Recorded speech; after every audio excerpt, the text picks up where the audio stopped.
نو د دې شاته د قربانو یو داستان پروت دی خورونو قربانۍ چې برداشت کیږي نو د دې د برداشت کولو دپاره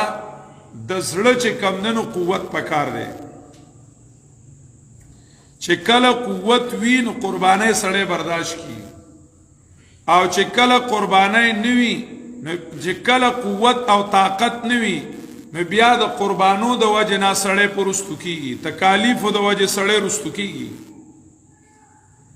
هغه قوت او طاقت چې دی نو هغه د زړه تعلق دی د الله سره الله رب العزت فرمایلی دی چې والذین آمنوا اشد حبا لله مؤمنان په الله باندې سخت مین وي د مؤمنانو الله سره ډېر سخت مینه وي رونو چې کله د قلبي تعلق د زړه تعلق الله سره د محبت شو نو بیا به د الله دپاره مونږ قربانۍ ورکولی شو زمونږ کمزوري دا وي چې زمونږه د زړه تعلق مضبوط نه وي نو چې کله معمولی غونته کې امتحان که معمولی دومره راغی چې یو پلا زمونږ خواهش دی او بل طرف ته د الله حکم دی نو مونږ خواهش نشو دباولی نه نور څیزونه دباول خو لا پرېږده مونږه په ځان باندې د لګان یو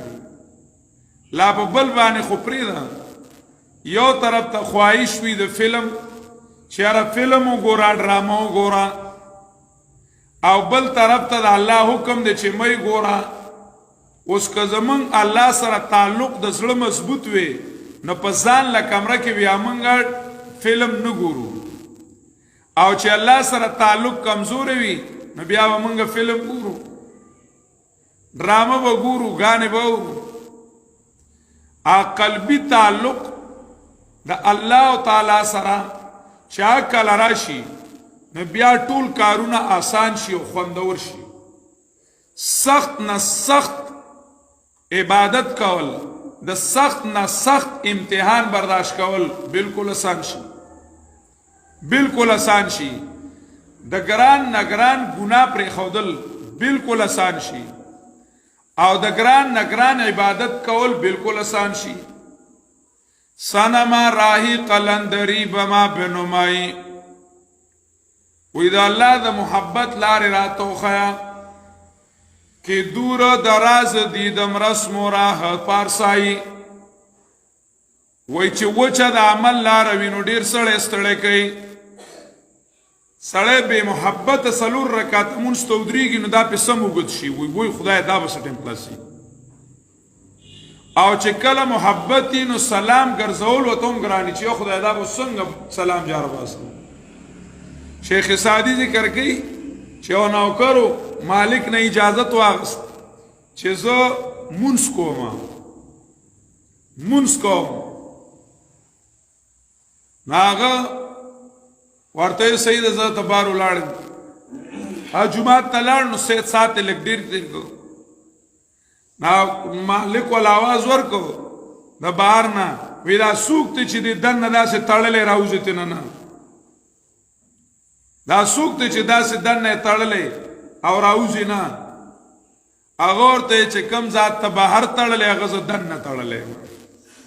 تا دنه نه را پریدي او ما بهر نظر پریدي دا د محبت اثر دی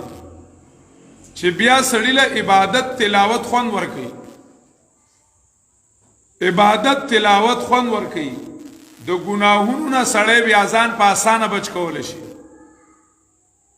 ځان په اسانه بچ کولی شي ولې بیا سره غمی چې اسې نه چې زما محبوب زمانه خفه شي محبوب رانه ناراضه نشي رونو مشرانو چې قربانۍ برداشت کړې وي